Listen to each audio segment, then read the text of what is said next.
एक तरफ अंग्रेज थे जो उन्हें कहते थे the father of Indian unrest, मतलब भारतीय अशांति का जनक, और दूसरी तरफ थी भारत की जनता जिसने उन्हें सम्मान से नाम दिया लोकमान्य।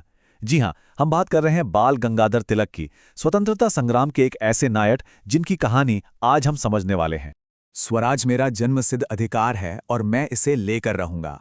सोचिए, ये सिर्फ शब्द नहीं थे, ये एक ऐलान था, एक ऐसा दृढ़ संकल्प जिसने गुलामी की जंजीरों में जकड़े लाखों भारतीयों के दिलों में, कह सकते हैं, आजादी की एक आग सी जला दी। और इस आग को हवा देने वाले थे लोकमान्य तिलक। तो आखिर कौन थे ये जिनकी आवाज में इतनी ताकत थी? 1856 में जन्मे बाल गंगाधर तिलक ने आजादी की लड़ाई को, आप कह सकते हैं, एक बिल्कुल नई दिशा दी, और इसीलिए तो उन्हें लोकमान्य कहा गया। मतलब वो नेता जिसे लोगों ने अपने दिल में जगह दी, जिसे सच में स्वीकार किया। अब यहां एक बहुत दिलचस्प बात है। तिलक का जो पहला हथियार था ना, वो कोई बंदूक या तलवार नहीं थी। नहीं, उनका हथियार थे ज्ञान और शब्द। उन्होंने अपनी क्रांति की पूरी नींव ही शिक्षा और पत्रकारिता पर रखी। देखिए, इसकी जड़ें उनके बैकग्राउंड में भी थीं। तिलक के पिता खुद एक शिक्षक थे और उन्होंने खुद गणित और संस्कृत की गहरी पढ़ाई की थी। वो ये बात अच्छी तरह समझते थे कि असली आज़ादी की शुरुआत तो विचारों की आज़ादी से होती है ना? और बस इसी सोच के साथ उन्होंने अपने साथियों के साथ मिलकर डेक्कन एजुकेशन सोसाइटी की स्थापना की। मिशन, भारतीयों के लिए बेहतर से बेहतर शिक्षा। ठीक है, तो लोगों के दिमाग को ज्ञान से सशक्त तो कर दिया, पर अब अगला कदम क्या? अगला कदम था उन्हें एक आवाज देना, एक ऐसा प्लेटफॉर्म देना जहां से वो अपनी बात कह सकें, एकजुट हो सकें। और ये काम उन्होंने किया अपने दो बहुत ही पावरफुल न्यूज़पेपर से।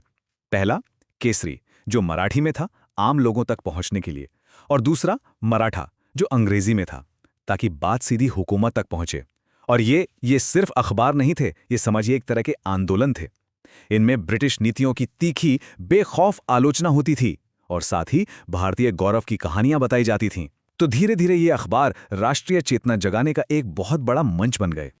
लेकिन बात सिर्फ लिखने पढ़ने तक ही सीमित नहीं थी। तिलक का एक और बहुत ही, कह सकते हैं, अनोखा तरीका था लोगों को जोड़ने का।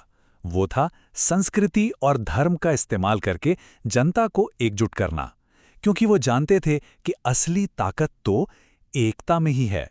उन्होंने क्या किया? उन्होंने गणेश उत्सव जैसे त्योहारों को, जो पहले सिर्फ घरों तक सीमित थे, उन्हें बड़े बड़े सार्वजनिक समारोहों में बदल दिया। शिवाजी महोत्सव की शुरुआत की। अब इसके पीछे का मकसद सिर्फ पूजा पाठ नहीं था। असली लक्ष्य था लोगों को एक साथ लाना, उनमें एक राष्ट्रीय भावना जगाना, एक साझा पहचान बनाना, ताकि वो सब मिलकर अंग्रेजी शासन के खिलाफ एक हो सकें। अब जाहिर सी बात है, स्वराज की ये बेखौफ मांग और उनके ये क्रांतिकारी तरीके अंग्रेजों को रास नहीं आने वाले थे। इसकी एक बहुत बड़ी कीमत चुकानी पड़ी। तिलक को अपने इन विचारों के लिए पर्सनली बहुत कुछ झेलना पड़ा। वो इंडियन नेशनल कांग्रेस के गरम दल के लीडर थे। अब ये गरम दल क्या था? ये वो ग्रुप था जो अंग्रेजों के सामने अर्जियां देने या याचिकाएं डालने में यकीन नहीं रखता था। नहीं, उनका मानना था कि अब सीधी और कड़ी कार्रवाई का वक्त है। उनका सीधा सा हिसाब था, आज़ादी मांगी नहीं जाती, छीनी जाती है। और उनके इसी, आप कह सकते हैं, आक्रामक रवैये का नतीजा था कि ब्रिटिश अधिकारियों ने उन्हें वो नाम दिया जिसकी हमने शुरुआत में बात की थी, the father of Indian unrest, भारतीय अशांति का जनक। ये अपने आप में दिखाता है कि अंग्रेज सरकार उनके प्रभाव से कितना डरती थी, उन्हें अपने राज के लिए कितना बड़ा खतरा मानती थी। तो इस बुलंद आवाज को दबाने की कोशिशें भी खूब हुईं। उन्हें कई कई बार जेल भेजा गया। सोचिए, उन्होंने अपनी जिंदगी का एक बहुत लंबा और मुश्किल वक्त बर्मा की मांडले जेल में गुजारा, लेकिन जेल की वो दीवारें भी उनके अंदर स्वराज के संकल्प को कैद नहीं कर पाईं। तो सवाल उठता है कि तिलक अपने पीछे क्या छोड़ गए?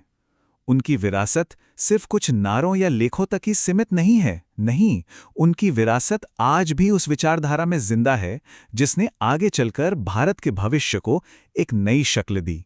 1 अगस्त 1920 वो दिन था जब लोकमान्य तिलक ने दुनिया को अलविदा कहा, और जैसे ही ये खबर फैली, पूरे देश में सचमुच एक शोक की लहर दौड़ गई।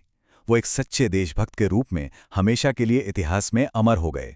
तिलक भले ही 1920 में हमारे बीच नहीं रहे, पर उनका दिया हुआ वो नारा स्वराज, वो दर्शकों तक आज़ादी के दीवानों को रास्ता दिखाता रहा, उन्हें प्रेरित करता रहा।